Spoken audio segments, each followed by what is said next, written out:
So, Oz, this week we have a very, very special guest, which I know you know a little bit about, so I'll kind of let you give the intro.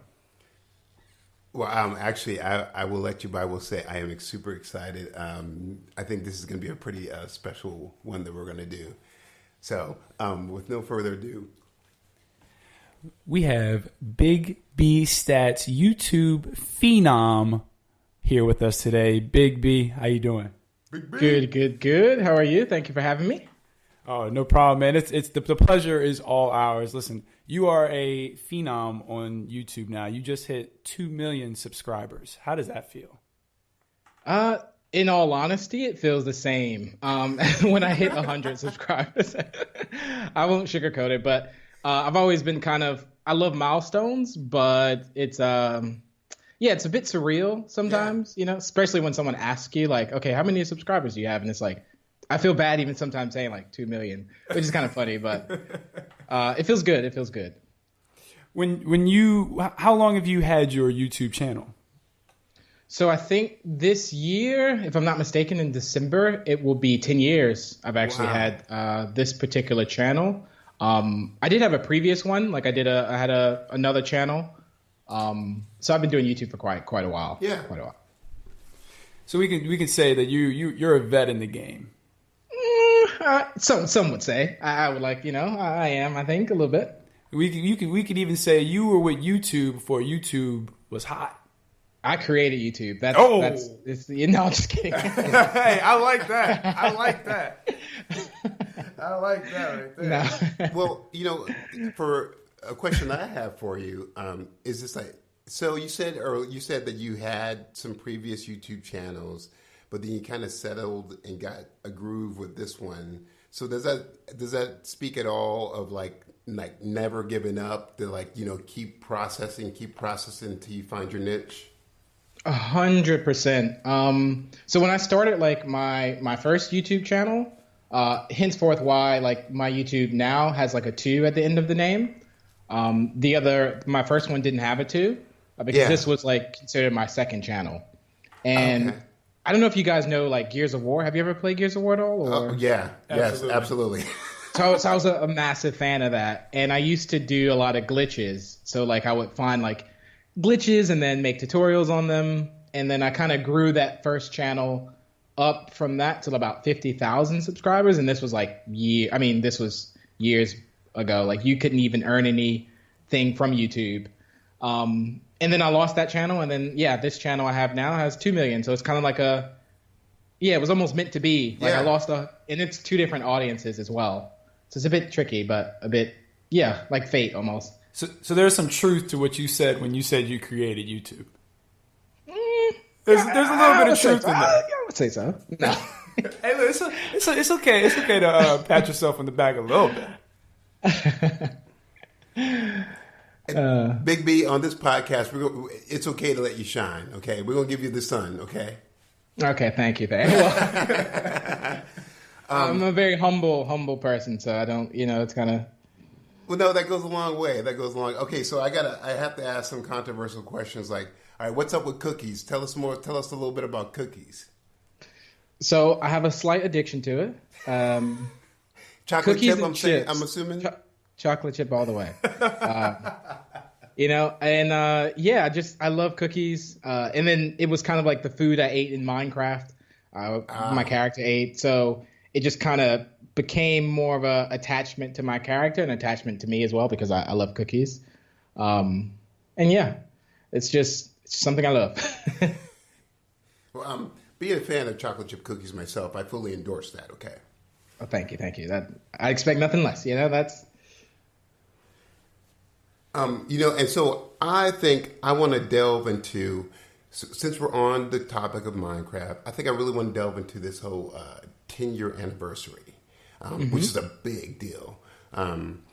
We just give our listeners your thoughts on the 10-year anniversary, and will you just, if you don't mind, elaborate a little bit more on Minecraft Earth?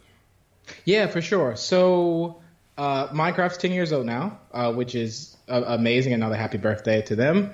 Amazing company and team to work with. I've worked with them as well. I was actually a co-host on Minecon 2018, which was like that's a crazy experience. Awesome. Yeah, I think it actually aired. It aired on TV, I think. And even Cartoon Network, I think, as well. Wait, like was it? It was sort of like a panel, right? Yeah, so they had like 4 co-hosts. They handpicked 4 co-hosts, and I was one of them. I remember that very well, sir. Very well. Yeah. So that was an amazing experience, and they're just lovely to work with. Mm-hmm. So that was called Minecon Earth at the time, like last year. So now they've changed it to Minecon Live, and they've now came out with Minecraft Earth, which is a AR game, which is going to be an AR game. If you don't know what AR, it's augmented reality. Mm-hmm. So it's kind of like if you've ever seen those Snapchat filters where you kind of, those things that are kind of like, you look through the camera and they're in the world, kind of. It's really weird. But so that's a new game that's coming out on the phone, which is going to be awesome. I think you can sign up as well and get a free beta too for it. No, I'm excited, and I know my son's excited about it because there's like tons of YouTube video that kind of have like the real world element with Minecraft, and just to have that actual in your pocket, in your hand, on your phone, that's just going to be a game changer in itself. And thinking about how like Pokemon Go changed, so absolutely, just a lot of people. I mean, I think more kids went outside around Pokemon Go than ever. Like, and so it's gonna be big. This is big for Minecraft. Yeah, because I was just thinking that Minecraft has itself just a huge following from age basically 3 to 99. Yeah, and then there's a whole new bracket of folks who are, and I'm not even trying to be cruel, but Pokemon Go who after this is released, Exactly. Yeah.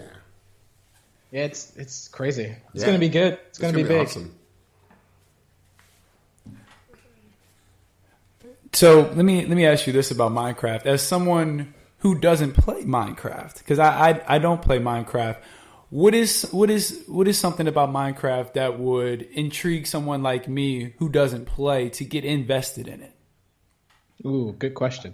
I think if you're a creative person in general, I think everyone has a talent. I think everyone has a bit of creativity with them. Absolutely. And Minecraft just kind of gives you that ability to do it. It's almost like giving someone a piece of paper with like all the colors in the world and say, "Hey, create something." Yeah, you literally, Big B, you literally have this canvas just to paint on. Exactly, and you can do whatever you want, like whatever.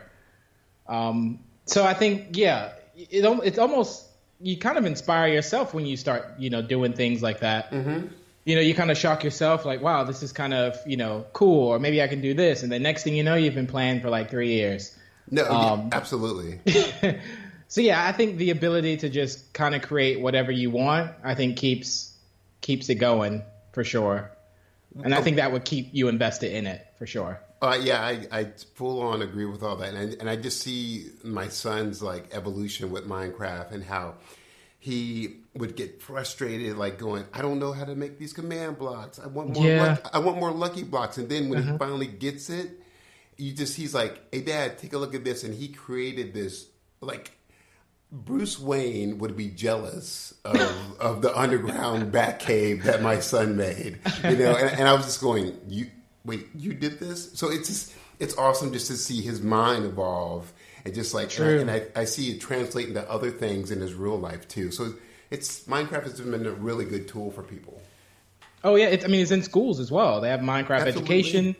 So it's definitely something there that you can take from and learn from 100%. Oz keeps talking about his son and stuff, but let me tell you, Big B, Oz is actually the one that's super excited right now. He's more excited than his son is. He's trying to put it on. Hey, look, he's trying to hold his excitement, but he is pumped right now. Regular Scott, I'm trying to be cool, man. Just because listen, I got to tell you, Big B, at my heart, I am nothing but a nerd. I present well in public, but I'm just a nerd, okay? This dude is walking around the room. He's pacing. I came over here so we could do it together. He's been walking around. He done did a couple laps. Oh my goodness. It's good. And yes, and we do know this is not going to help you stay humble, but it's good. Yeah. It's chipping away at it a little bit. Chipping away.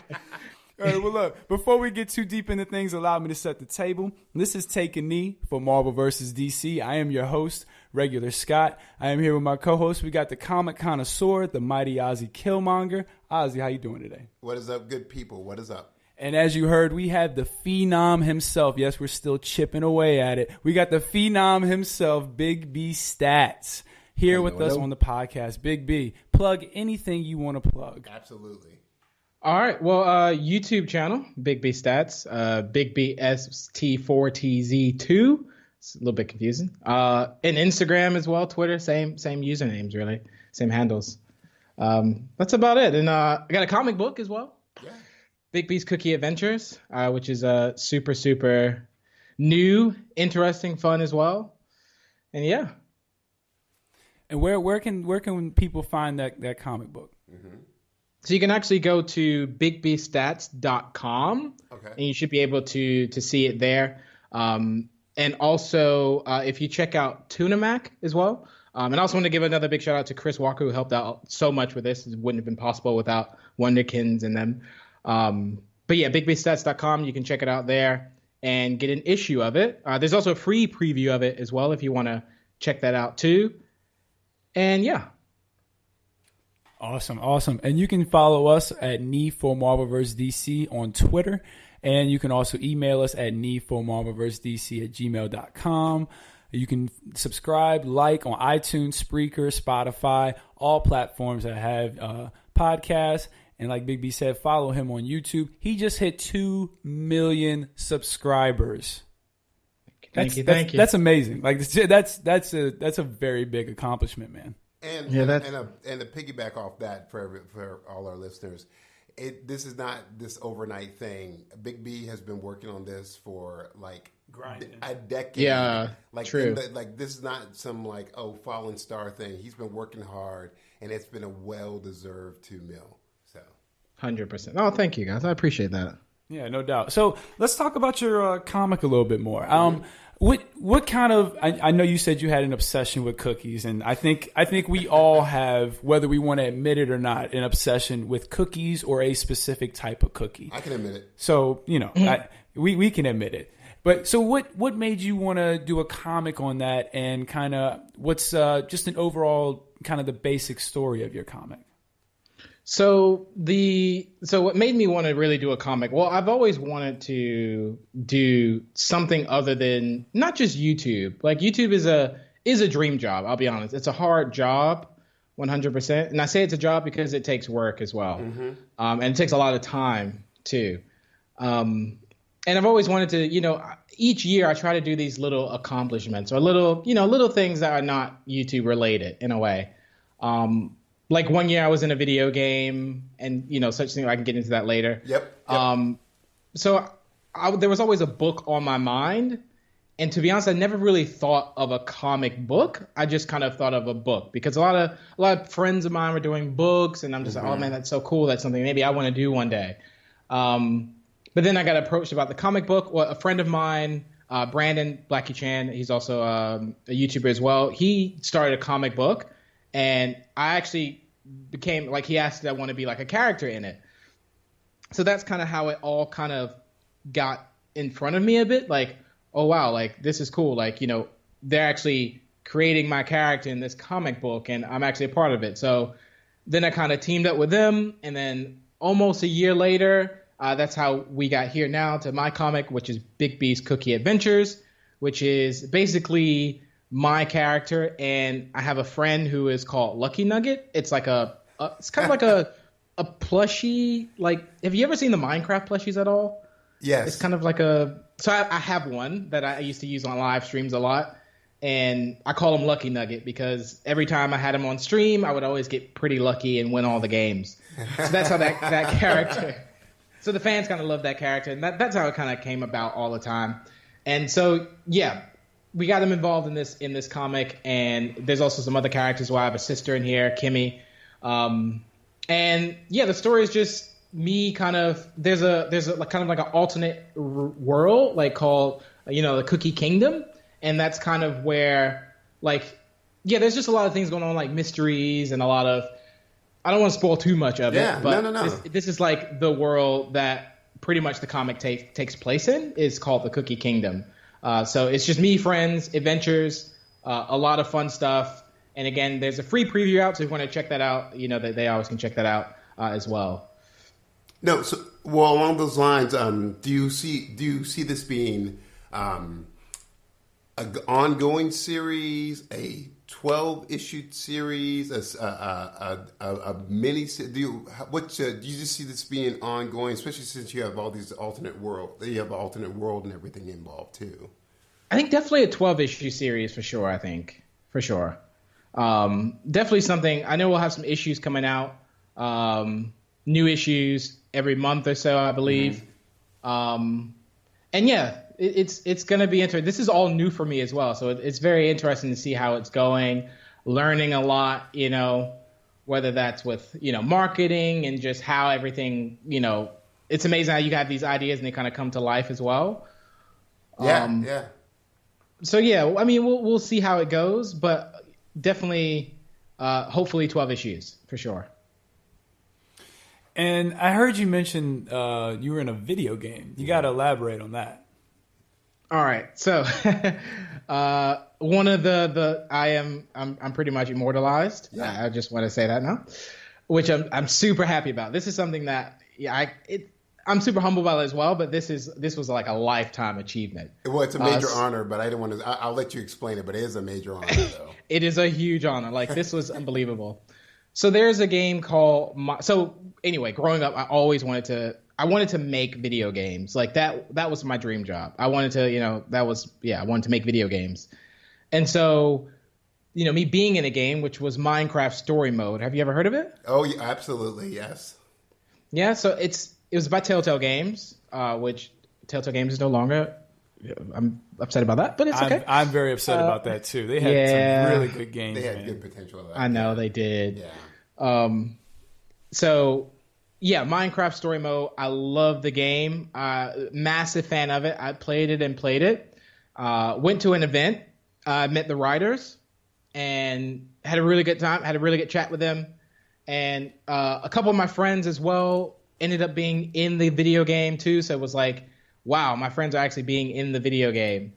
So then one year they reached out to me and they finally got me into the video game. And so I had my own character, went to a voice studio over here in Frankfurt, in Germany, recorded the lines, and was able to be in the game. I had my own characters, Anthony. It looked like me.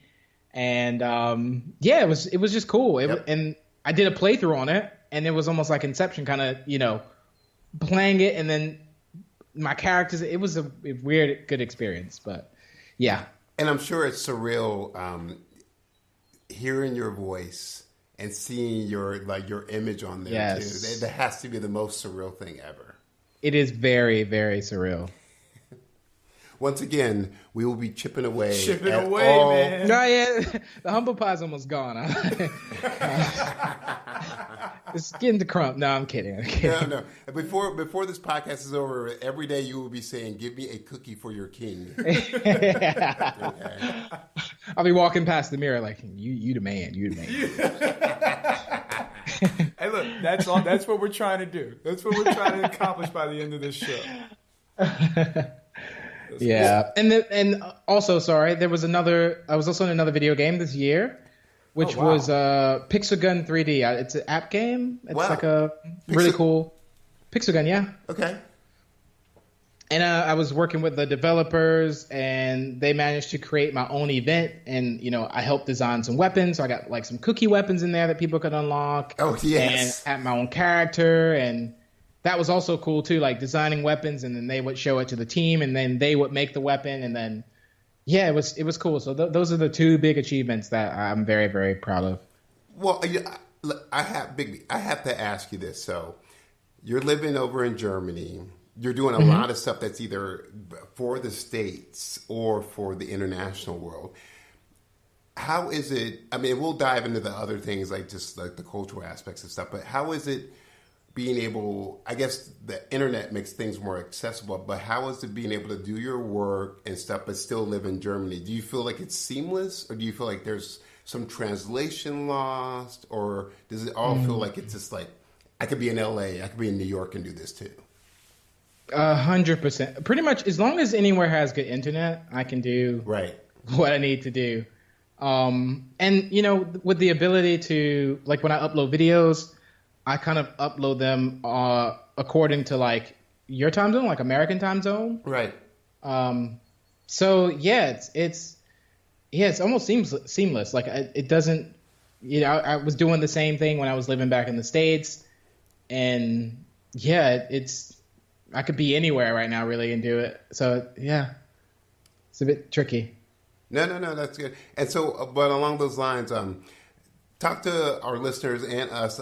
How's life in Germany? What, if you want to, you don't have to go into it if you don't want to, but what made you decide to live abroad? And besides eating lots of cheese, eating bread for breakfast, how is everything else there? It's amazing. Like it's so. I moved back here in 2015 with my wife, who she's actually German. Oh. And congratulations, by the way.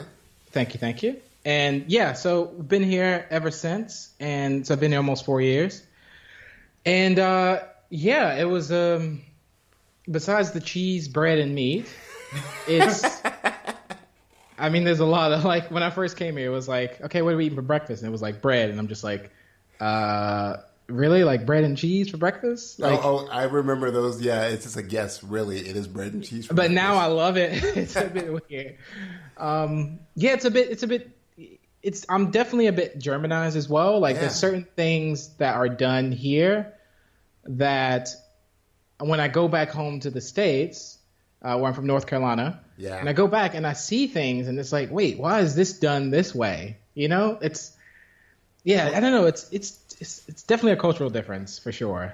Well, I have a lot of German friends, and every time they're here, they always say this. You know, America is beautiful and nice, but you guys have too many choices.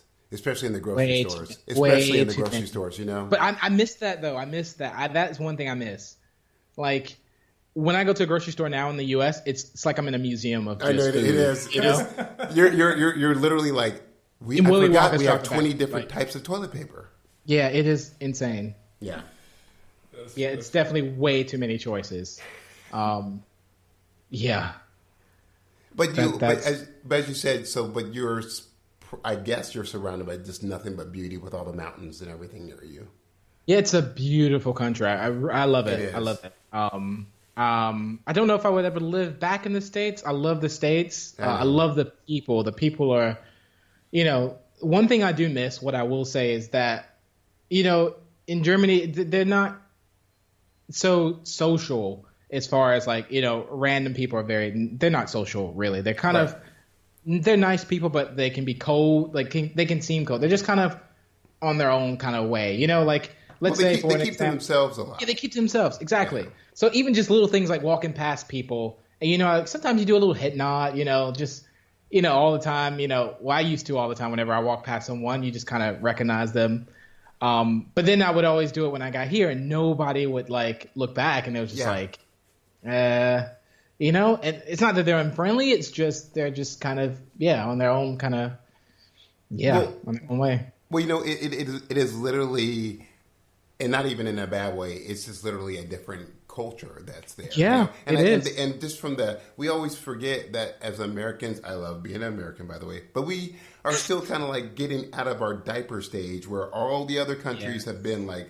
We've been around the block for a while, you know. Yeah. And Germany has this unique and crazy and beautiful history too. But I will say this, that when I was there, I had bought a new wallet, and so I traded out my wallet, and I just, as my own stupid American joke, I put it on a trash can, and I was leaving on a train just to see what would happen, because in America, someone will take that wallet quickly. 100%. This girl saw me do that, and she just was yelling at me saying, Sir, Achtung, your wallet, please get your wallet. Wow. Which just meant everything to me too. And are you familiar with Nina Cherry? No. Actually, you should listen to her. Nina Cherry. She's got a bunch of good songs. She's a black songwriter and singer from the '90s. But anyway, when I was there, I was just going, man, Germany. I don't know what to expect. I'm a black man in Germany. I went to Berlin, and I saw this guy who had a skinhead haircut, and I was like, here we go. Let me get ready for it. And he was singing a Nina Cherry song, and I was going, this is going to be okay and fine. Yeah, that's also something too. Like it was, my first before I moved here. Yep. I had all my friends like, hey man, be careful out there, be careful. And I'm just like, okay. And a lot of it is based off of none of their experience. Yeah, they're just saying, like these are people that don't travel anywhere. Right. And it's less racist here than it is in the States. Oh, 100 man. like Big B. Seriously, it's I felt, and this is going to sound odd and crazy, but even when I was in Germany and traveling to Europe, especially Germany, I felt like I was like being able to breathe easy. I had people, you're right about them being standoffish, but on the other side of that too, they are just very there's so much hospitality, Yeah. And it felt like to me after a while being there, it felt like, oh, they just have their routine and they don't want you interrupting their routine. Mm-hmm. But there was this, besides the bread and the cheese and the meat, it was wonderful, Yeah. Yeah, it's you kind of get, I don't know, it's a bit weird, sometimes you feel like you get straight viewed off as, whether it's, race or, or something, but for here it's not that at all. It's like they don't really see that really, Yeah, no, and actually for you, I have always felt like the best way for people to get to understand each other is being a traveler, not being a tourist, but being a traveler. And you living over there, at least almost hitting your 5-year mark, that says a lot about just like you as a person and just like, well versed. We all have our wanderlust, so. Mm-hmm. Yeah, and I've traveled so much because, the thing is too, these, different countries, like I've traveled to Italy, Iceland, like all over Europe. Never had an issue. Yep. And, these countries, I can go to a different country in like an hour, 2 hours. Oh, absolutely. Right. Yeah. But, to go, from North Carolina to New York is like 8 hours. That's just a state, and I'm going to different countries. Yeah, absolutely. Yeah, I used to live in Alaska, and I will tell you this: living in Alaska, driving 8 hours, I was still in Alaska. That is. Us traveling through Europe, I hit through I was through Amsterdam. It's everything's everywhere. Accessible, and just the modes of travel, and it really hit me that America is airplanes. Yeah. Everywhere else, you travel by land. So, true. Yeah. That just goes to show how big America is, though. Oh, absolutely. Well, it's huge. Mm-hmm. And obviously, we don't have nothing to do because all we're doing is just driving from state to state. So let's shift gears a little bit. Let's go to the let's talk about more about into your comic history. What is the first comic book that you ever read? First comic book I ever read? Oh, yeah. We're taking it back. I can't pinpoint the exact one. Mm-hmm. I know I've read a couple Batman, I think a couple X-Men comic books, but I don't know the very first one. I'll be honest. I'll be lying if I said I did. Okay, well, which one has stood out the most to you? Let me say that. Which one left the biggest impact on you?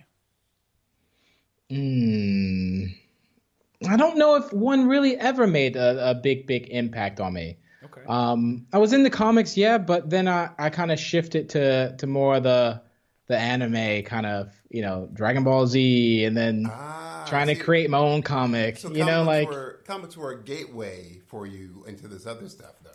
In a way, yeah. It was like a little bit of comics, then games, then cartoons, games, and then it was like, oh, I want to do animation. oh, I want to make my own comic. Like I remember in middle school, I created like a comic book with one of my friends, and like we were drawing like in our notepads, like we just created our own like characters and comics. Absolutely, yeah. And yeah, I think I still have that somewhere actually. But yeah, so it was almost like a start, but something that my older brother was definitely into it more than I was. But yeah, I kind of shifted more towards the cartoon, the animation, the anime a little bit. I hear you mention the anime. I'm a big Dragon Ball Z guy. Me too. Big Yu Yu Hakusho guy. Those are some of the big Gundam Wing. You know, Gundam Wing, yeah. Yeah, those are some of the big animes for me. With Dragon Ball Z, they've come out with the Dragon Ball Super franchise that's just come out, which is kind of just been, it's been really good, but it's kind of OP'd a lot of characters. What are your just your overall thoughts on the Dragon Ball Super saga that's going on right now? I'm not all the way caught up, that I will say, but I do know the whole, the Super Saiyan God and all that Super stuff. Saiyan God, Super Saiyan. Yeah, and has it get more OP now? Like, I mean, there's a lot of people just getting a lot of blue hair. You know how they get their power ups, and then somebody else has to get another one to make them get another one, and it's getting to the point now where it's like, how many more power ups can you do?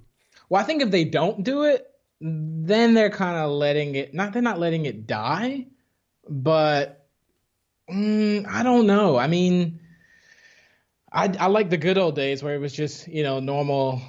When they could still use a scouter to read their power levels. Yeah, exactly. Or just like the whole Super Saiyan saga kind of thing. That was very good. But yeah, it was. I don't know. I mean, it's cool to see that. Yeah, like as an adult now, they're still doing Dragon Ball Z stuff. Yeah, but I agree with that. I don't know. I mean, I guess in a couple of years now they'll be even more stronger. So it's like, well, I know, and then it's just like there's nothing. It just Dragon Ball Z along with the Gundam stuff. It's just more on the lines of like legacy right now. Yeah. I mean, there's not much more they can do other than make the characters stronger. They've already done the backstories for them for the most part. Yeah, I don't see. Yeah, I know they don't want to. But maybe it's time to move on to like a new saga with like Trunks, Goten, them as team, like kind of what they tried to do with GT, but just stick with it. Yeah, make another character main or something. Right, exactly. And you can still have. I mean, you can easily have any one of these old legacy characters come back for an arc or something like that. You know what I mean? True, or like I don't know, did they ever do something with like, let's say like Boo or something like from when he was smaller and kind of, no, he was kind of creative, so never mind, that wouldn't really work.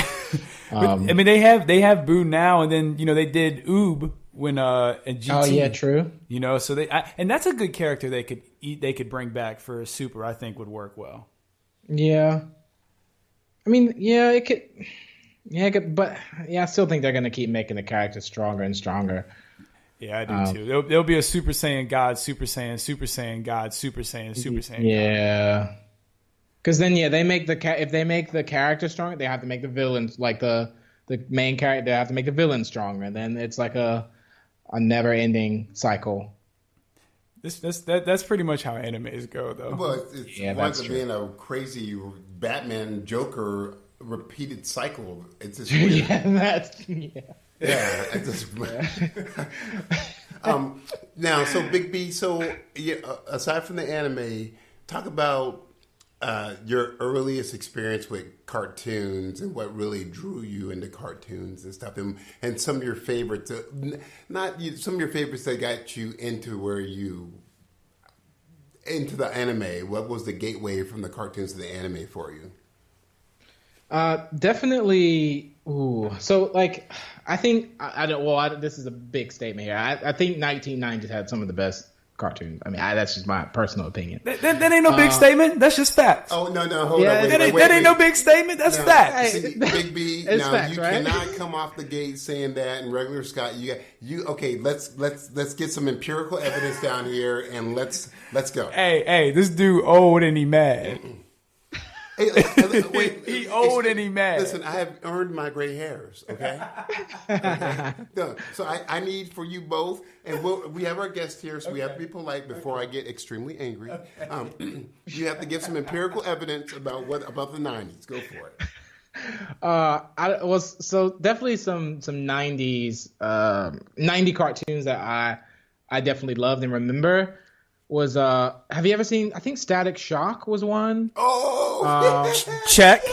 Gargoyles. Check. I don't know if you guys remember that. Come on, dude, keep going. Okay. So maybe you might be on to something. Maybe. Doug, of course. Recess.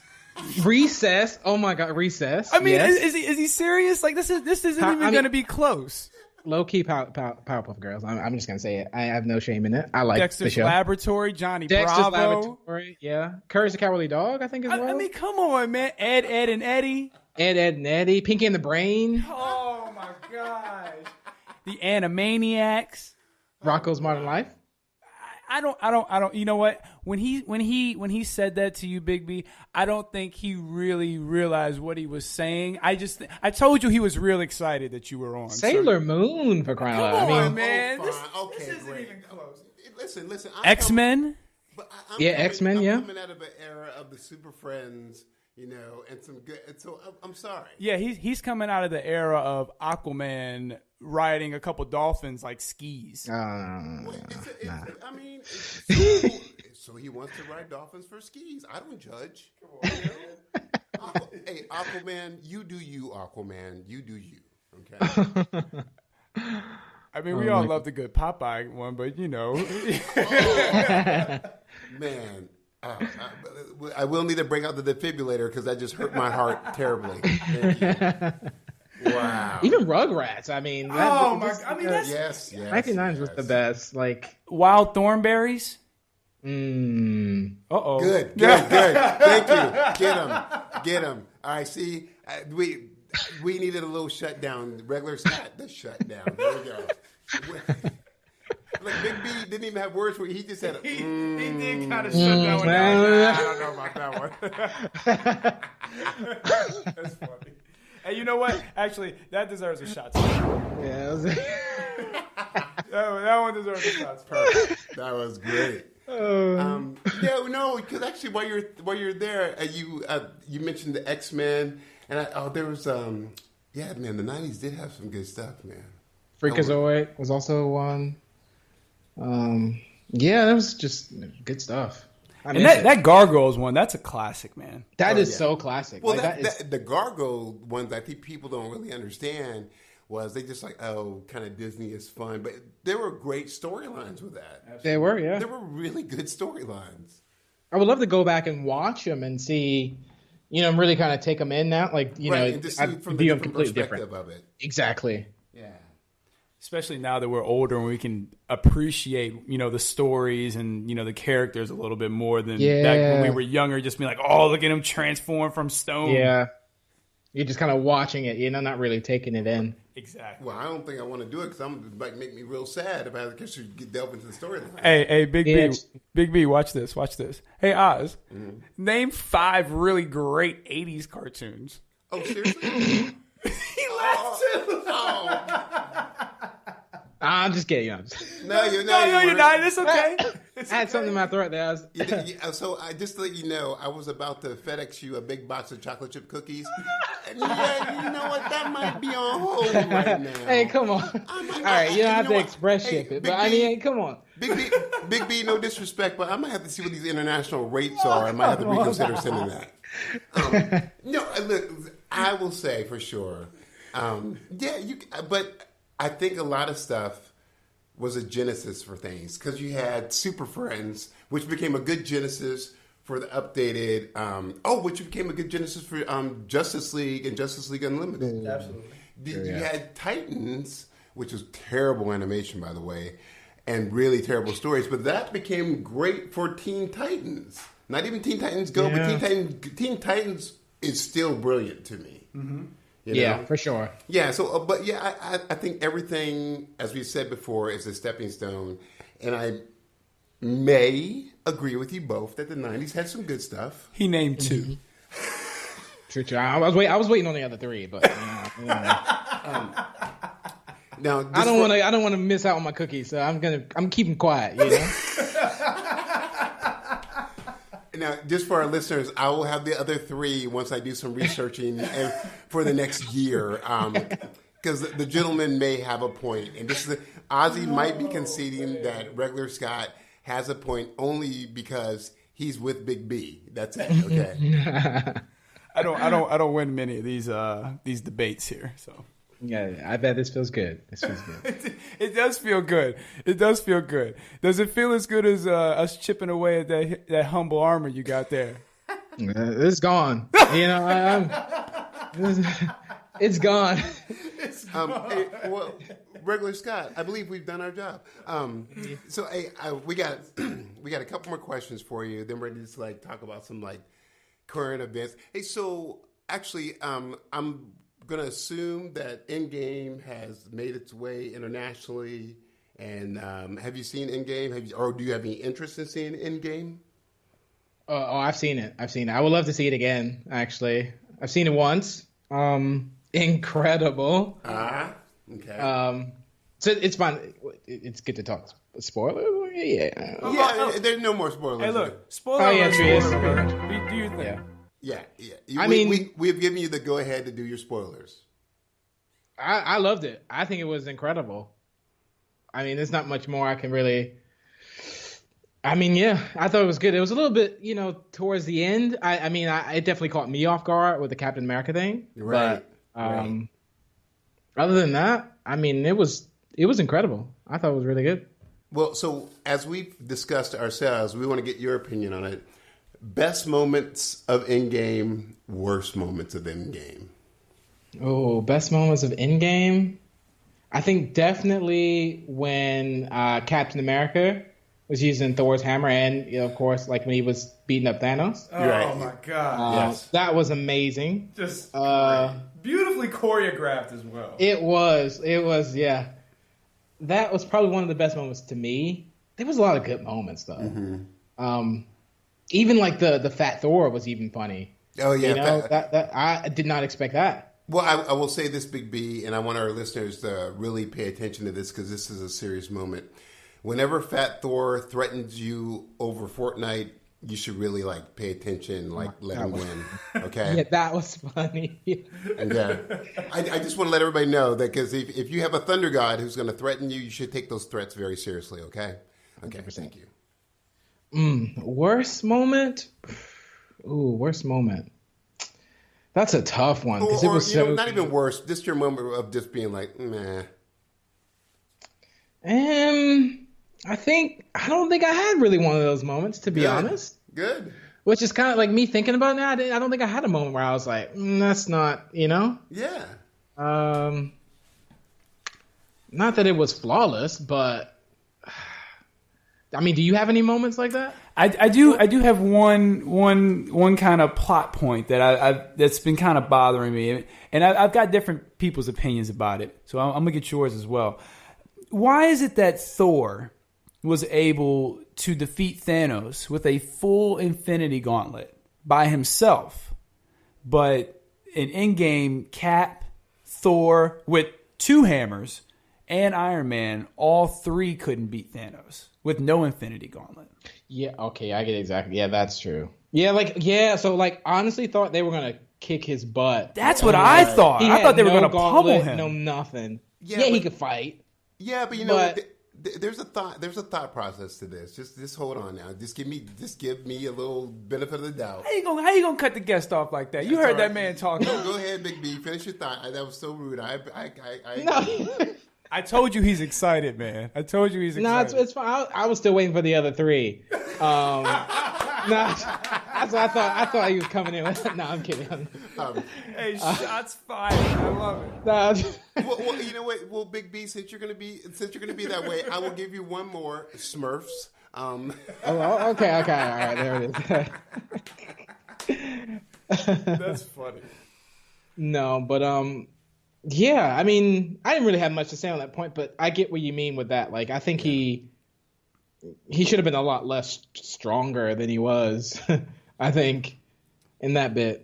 Yeah, and the one argument that's been brought to my attention about it, and it makes sense, and I can buy it. It still doesn't, fix the whole thing for me, but I can buy it. Is when you first put on the gauntlet and you have all the stones, when that energy surge is going through you, you're in a completely weakened state until your body can be able to contain all that power.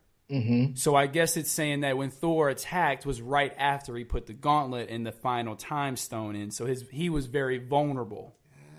Yeah. And I can buy it, but it still doesn't. It's like, Iron Man was able to kind of handle him by himself when he had 4 stones. You know what I mean? So true. I get the argument, and like you said, it was a really great movie, so I can let little things like that slide. Absolutely. Mm-hmm. But that's one of the things that kind of stood out to me. Like, I feel like they kind of made Thanos a little bit stronger just to kind of move the movie along a little bit.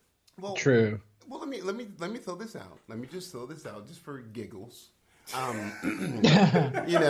Just to be a little, as they say, a little devil's advocate, or just to be contrary, whichever one. Oh, man. So all that's legit. I'm online. I hear all the theories. I get that. But I want to also bring up this point. We're dealing with a Thanos that knew from Nebula everything that was going to happen. He knew how he ended, how he died, all the fighting stuff, all that. He knew about that.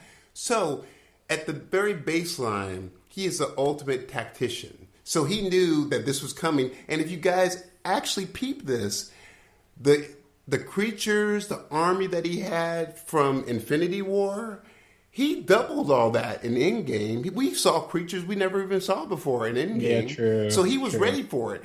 And it made it a little bit harder. Now, I got my own personal opinions about Captain Marvel and all this power and Super Saiyan stuff, but, he was a dude who knew what he said, this is how I end. I will not end this way. And Thor was diminished in power too, because he put on a little beer belly, but it's okay. He had 2 hammers.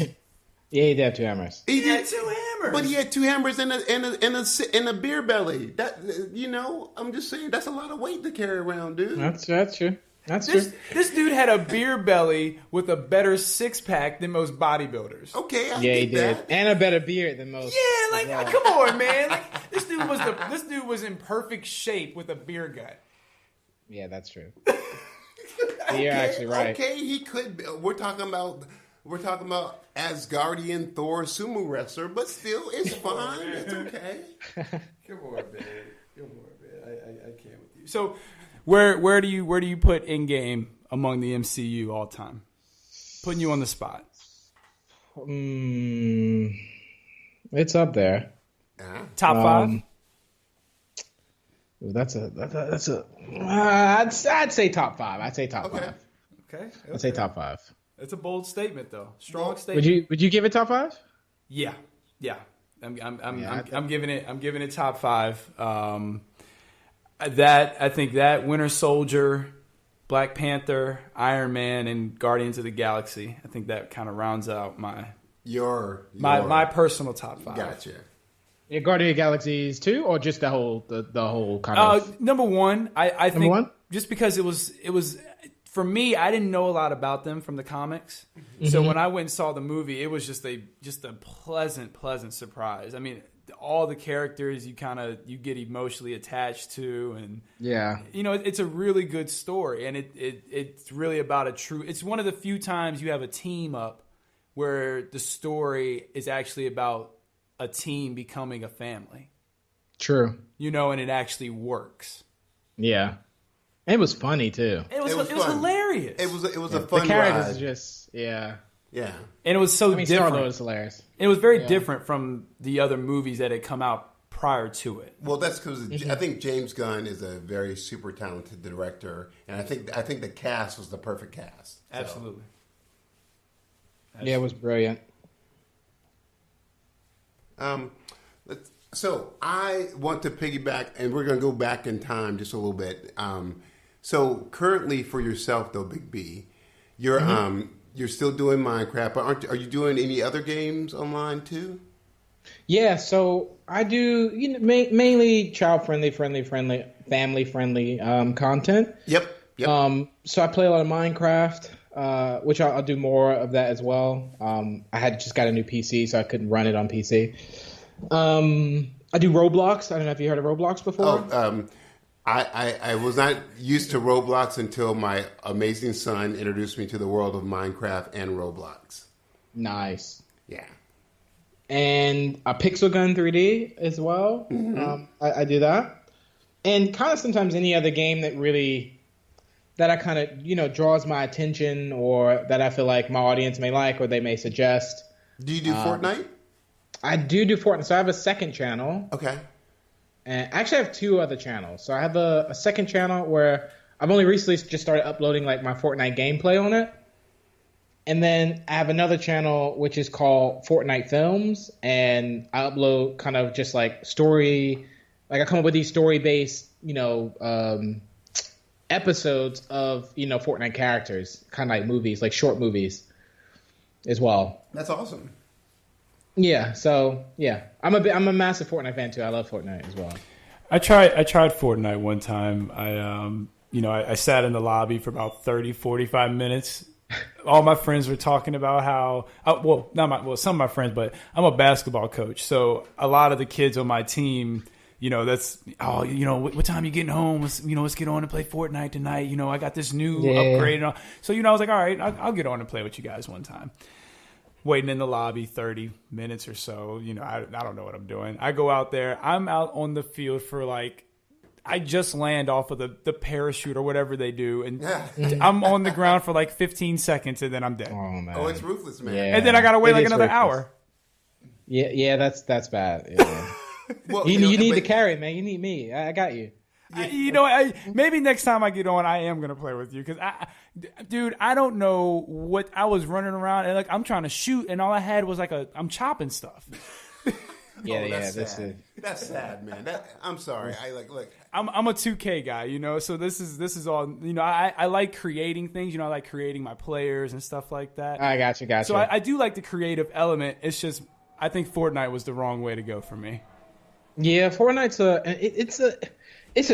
not dangerous in a way of I really would not want to be a first time Fortnite player now because the players, the average player is so good. Yeah, it's ruthless. Let me tell you something, man. I just watch my son and his cousin who's 8, and they, and they're like, oh, we just downloaded John Wick. What's John Wick? And I'm like, don't worry about that. we'll discuss that 6 years from now. But so. And they are ruthless kids because they're just going, hey, put on your default skin so they think you're a noob so we can go ahead and take everything. Well, I'm like, you are thinking about this kind of thing? What? It's a good tactic. The biggest joy in his world, he's like, oh man, okay, good. So season 9 is out. So I got this new umbrella. I got this new. He's all about his skins. But just to hear them going, no, put on the default. They'll never know what's going on. I'm like, oh, this is crazy. This is crazy. I do the same thing.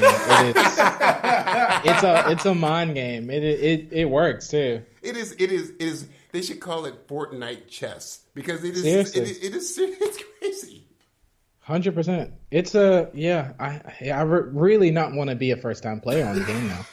What about a third time player like myself? Not even. It's tough. You get out there, you're in deep end. Well, look, Big B. My son is always like, Dad, we can join a squad together. It's gonna be good. But I was like, I can't play you because I need you to respect me.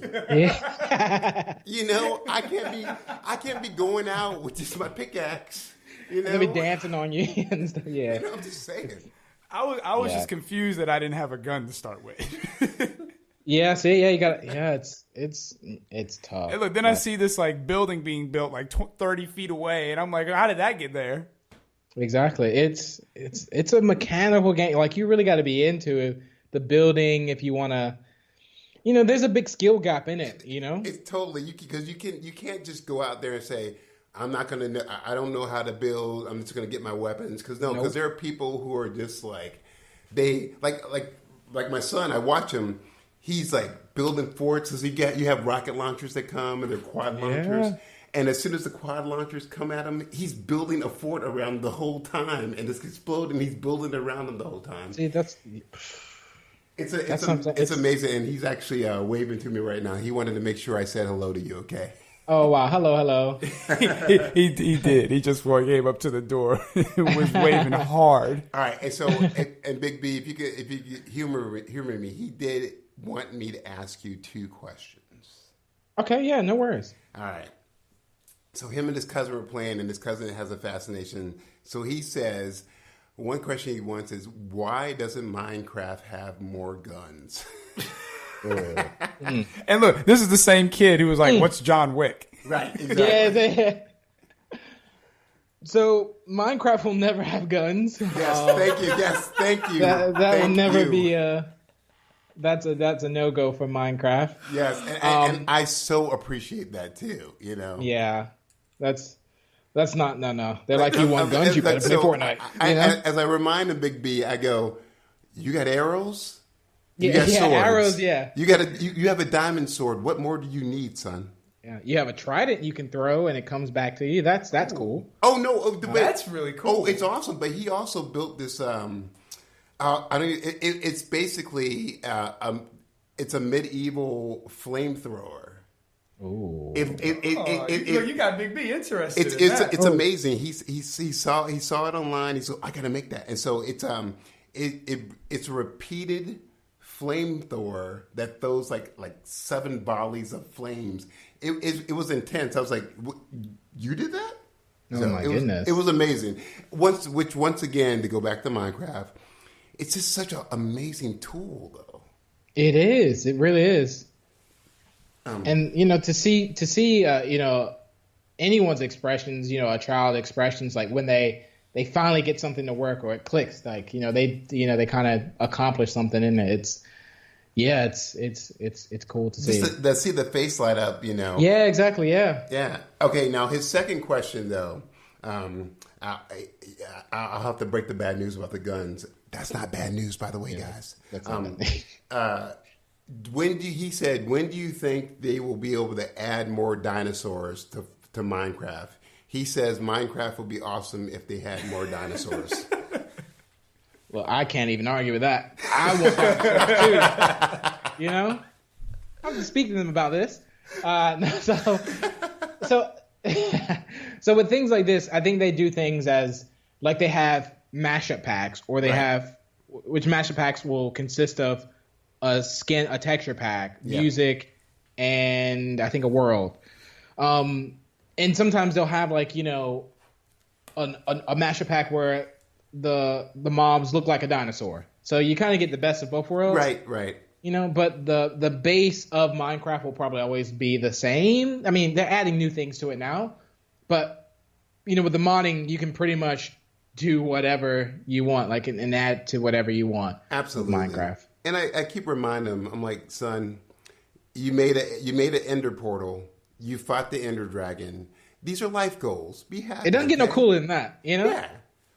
And I will say this: when he first learned how to make the Ender portal, that was just amazing. Like Minecraft, I'm sorry, just to geek out for one more second. I told you he's excited, man. Well, I'm starting to think he made the portal. That's how Okay, listen. This is really his story. In the spirit of being true confessional, it was me and some Smurfs. We made the portal. Okay. Hey, look, we still wait on our other 3. I don't know 2 more. Oh, right, 2 more. He's up to you. No, it's really cool because it's like it's truly mechanics. You have to add certain things to make things happen. That's true, and you have to do it in the right sequence as well. I think with that, yeah, it's good. So, hey, along those lines, Big B, what keeps you interested and still motivated to do the Minecraft thing after all these years you've been into it? Definitely my audience. Cool. That's awesome. The ability again to create whatever you want. Like I still haven't, after all these years, I still don't have I haven't hit a block where it's like, oh, I don't know what to do on this game, or I don't know what to create. Yep. Because it's just this is like the first game that I've ever played to where it was just like oh my goodness, like I can literally do anything I want for the most part. Right. It's literally your world. Yeah, and so I think that definitely keeps me motivated. The fact that I can create whatever I want, like I also have like stories in mind that I write down that I haven't actually around to doing them, but I know I'll do them. And it's just an endless thing for me. It seems. Yeah, as you said, like the only blocks you'll run into are either command blocks or lucky blocks. Yeah, exactly. That's good. I like that one. Yeah, exactly. Yeah, exactly. That's awesome. That's really awesome. Well, hey, look, we really appreciate you being on. We've had you here for an hour. Like we said, you're a phenom, so we know you got things to do, and we appreciate you taking some time out to speak with us and to be on the show, man. This is a really great conversation we had. I thank you so much for having me. I really had a lot of fun as well. Well, Big B, just to tell you, it definitely is an honor for us to interview you, and also just on just some straight up real talk for a second, man. Just to find like-minded people and just the blurred struggle is real, Yeah. But it's a beautiful world out there too, because I think. Just you can speak on it yourself, but for myself, just open yourself up to different possibilities and not letting other people put fear in you, but you actually experiencing stuff. It takes you on all sorts of paths, and again, just for what you have told us and our listeners, 10 years. This is not like you trying to say, "Hey, I did this yesterday. I got this." You worked hard. You worked hard for it. You grinded. Yeah, it really did. There's a if for I guess a little slight plug, but I did a Draw My Life, and I did that for 1 million subscribers, and it's basically I told kind of like my YouTube life story within like 6 minutes. So I mean, if you ever get a chance to check it out, if you want to check it out, that's Absolutely. more of that's like a complete. Yeah, it's been a journey. People laughed at me a bit, when I said like, yeah, I want to do this, I want to do that, and then it's like, now it's something I do, and it's Well, you remember the old saying though, right? First they joke on you, then they ignore you, then they want to be a part of you. That's exactly how it is. Yeah. So one thing we like to do when we close up on the show is we like to give a final blow. So our final blow is just kind of your parting shot, whatever you want to leave the people with. You can definitely plug your comic book again and your YouTube page and all that. But, anything else you want to just leave the listeners with or anything like that as well. So the floor is yours. Thoughts on the future, anything. It's all your table. Or even if you have 2 shows for Oz from the 80s that you've been waiting on him to mention. No, I'm still waiting on. I'm trying not to say. I still want the cookie, so I'm not saying anything. But if I had to say, my socials, Big B Statz or Big B ST4TZ2, you can pretty much Google that and find all my links to my socials. Comic book, bigbstats.com. If you want to check that out and get an issue, that would be much appreciated. And if I think I had to say one thing to maybe someone that's listening who, maybe wants to be a creator or maybe wants to be a YouTuber, maybe wants to do anything, I don't know, that they want to do, I'll be the first to say that you can do it. Nothing happens overnight. You just got to keep working at it, be yourself, and anything's possible. And that's something I can speak from experience. You just got to keep at it. That's awesome. That's amazing. That's great. Oz, what you got for the final blow? My the final 2 shows. blow. Yeah. Oh. No, I'm kidding. I love it. I'm kidding. Shots fired, man.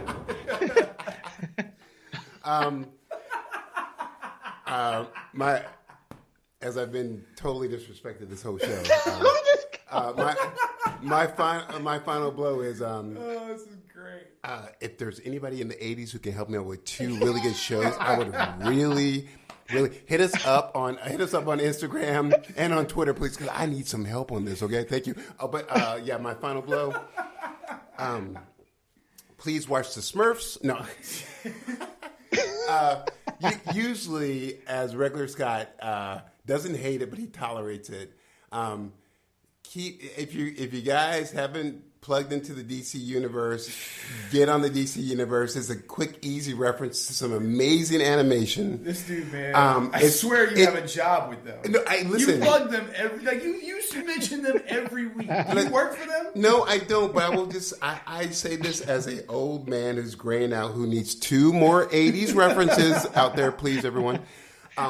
It's been a good. DC Universe has been a good gateway for a lot of things. Like you have Titans. Titans was good. Young Justice, which is amazing. Young Justice is an ode to the original Titans animation. It just elevated, which is really good. It's if Titans and Justice League Unlimited had a child and it was a pretty child. But on the real though, my final blow for this one, just for this one to get off of the DC Universe is. Man, Big B, it's been a pleasure and an honor to have you on the show. And it's been good. And I think this is a perfect way for me to start my week off. So, oh, thank you. I appreciate that. And thanks again so much for having me. And on one more note, this is not helping him be humble, but it's still important. Well, for my final blow, it's pretty much the same thing. We appreciate you being on. This we don't do a lot of interviews and whatnot. So just for you to be on, and we wanted you on, and it's been a pleasure having you. Hitter. Yeah, we did get a heavy hitter. I know you don't want to admit it, but I have no problem talking about you like that. 2 million subscribers is nothing to sneeze at. That's a big deal, and I always like to say, Blurred's got to stick together. We got to look out for each other. You know what I mean? That's true. If ain't nobody else got us, we got each other. So, I appreciate that. Yeah, definitely, man. No problem. Like I said, I'll jump on the DC universe for a little bit. Doom Patrol is great, so that's an excellent show to jump on. So yeah, I'll go ahead and give a little plug to DC universe too. So I want my free subscription as well. But look, we appreciate you. Everyone, make sure you subscribe on iTunes, Spreaker, anywhere you get your podcasts. Like us on Twitter, Need4 Marvel vs. DC. Tell everyone we'll talk to them next time. And as usual, good people, peace and chicken grease. And y'all have a good time, because we're going to have a good time till we talk to y'all next time. Peace.